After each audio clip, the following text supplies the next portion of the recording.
करजगीतील 4 वर्षीय चिमुरडीवर अत्याचार आणि हत्येप्रकरणी आरोपीला मरेपर्यंत फाशी. सांगली पोक्सो न्यायालयाचा ऐतिहासिक निर्णय.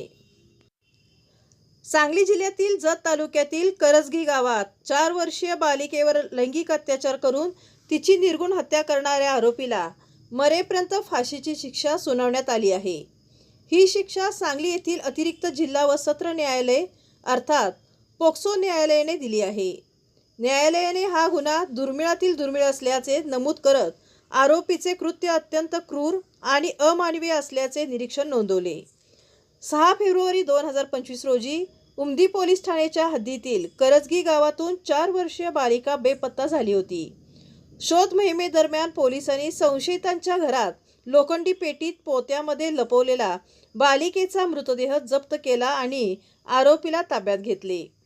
तपासादरम्यान पोलिसांनी वैद्यकीय अहवाल, फॉरेन्सिक पुरावे आणि साक्षीदारांच्या जबाबांच्या आधारे अवघ्या 13 दिवसात दोषारोपपत्र न्यायालयात दाखल केले.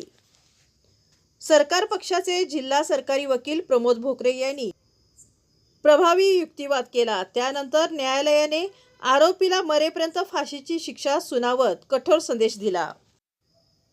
या प्रकरणातील तपास उमदी पोलीस आणि जत विभागाच्या अधिकाऱ्यांनी केला असून न्यायालयाच्या या निर्णयाचे सर्व स्तरातून स्वागत होत आहे.